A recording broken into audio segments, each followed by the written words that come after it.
mom's neighbor is 93. She said,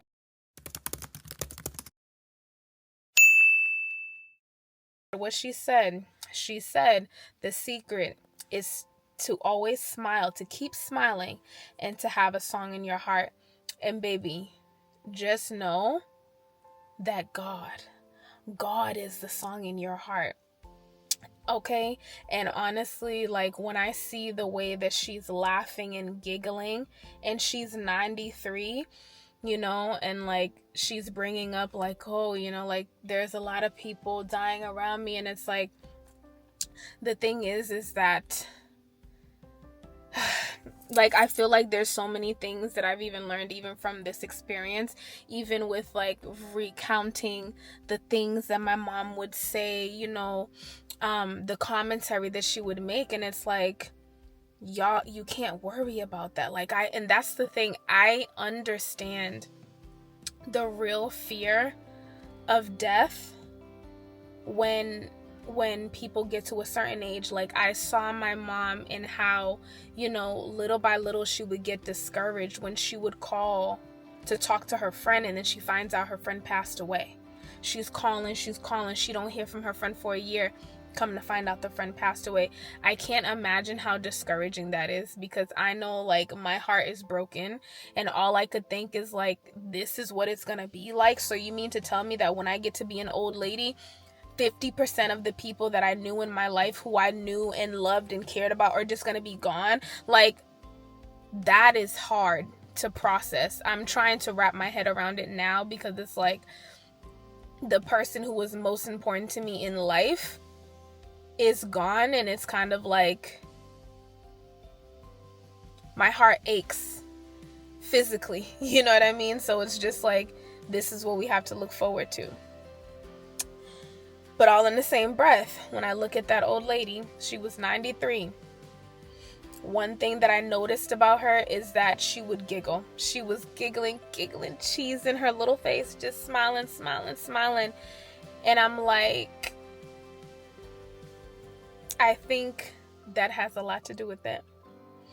I think that feeds the soul. When we hear, like, you know what I'm saying, laughter, and you hear laughter and you feel joy hearing laughter, baby, laughter literally fuels the soul. So when she says smile often and always have a song in your heart, baby, all that sounds to me is like, be joyous, be grateful, be happy, stop worrying about things, people, who cares?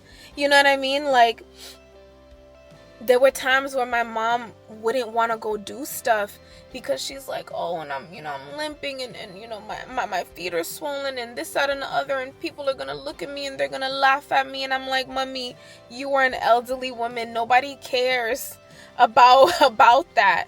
Everywhere that we've gone, actually, people have always been so kind to make sure that, they're helpful. They help hold the door open for her. They will help her, with her walker if she's getting stuck somewhere. Like, people are generally very kind, especially when it comes to elderly people. So low key too, like, as you're getting older, stop worrying about what you used to look like, what you used to do.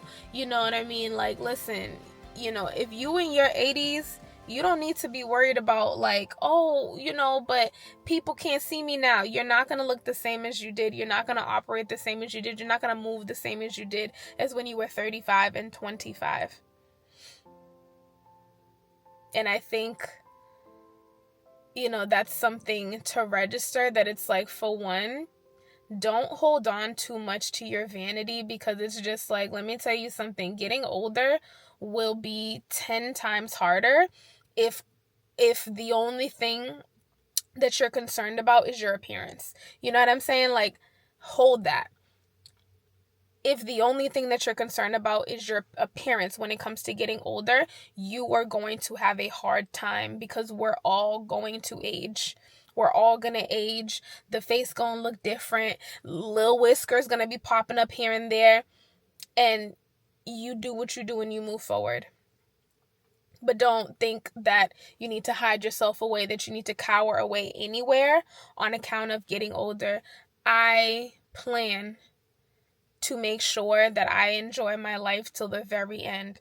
I don't care, okay? I know that I can continue living life in the manner that I want to live it for as long as possible.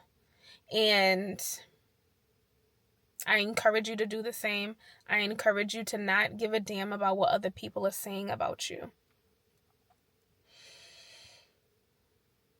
My mom avoided doing a lot of stuff with me because she would say like, oh, this person in the family is talking about me. They think that I always looked like this, and that I always had a limp, and that I always had, feet problems and leg problems. Mama, you're diabetic and you're in your 70s. No one is expecting you to look and operate the same as you were when you were 28.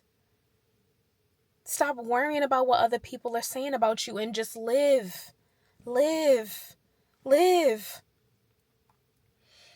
There were so many things that I wanted to do with my mom. I didn't even get a chance to do half of the things that I wanted to do with her because she was so worried about what other people were thinking about her. Where it's like, as a result, maybe there were so many more things that we wanted to do, but she didn't want to do because she didn't want to go out.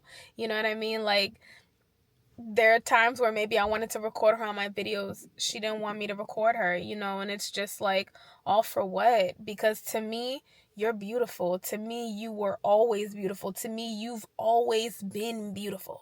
Okay? When I was a kid and I was looking at my mom when she was 35 and I was a baby, the most beautiful woman in the world.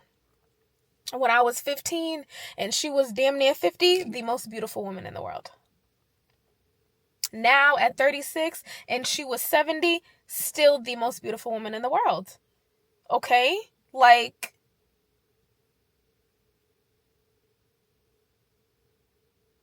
stop worrying about what other people are saying about you. Stop worrying about what other people think about you and just live your life. Because, honey, people's opinions don't pay your bills. People's opinions don't keep you alive, for that matter. People's opinions, they don't do anything for you other than literally keeping you from doing the things that you want to do, keeping you from living the life that you want to live, and keeping you from making the progress that you want to make. Allowing other people's opinions to infiltrate what you feel and how you process and think about yourself. So, yeah, just food for thought. I'm sharing this stuff as I'm learning it, because this is a whole new arena in my life and in my growth, in my faith and in my spiritual growth. This is a brand new hill that I'm climbing, and I'm trying to understand, I'm not angry. I'm just trying to make peace, but then also process out the things that I wish to continue carrying forward with me as I get older. The ways that I want to positively enter into elderlyhood. When that time does come, I want to enter it in a way where I am not fearful, where I embrace everything, and you know what I'm saying? I just live it. I feel like that should be the same thing when it comes to elderlyhood. You know what I'm saying? Yeah. So, I don't know, you guys. My heart still hurts, but I'm here. Feeling like Moses, met the Lord chose us, now we gotta find our way. Feeling like David, man, I done gave him all, gotta find my way. You never fit me. That's what you said. Yeah, that's what you said.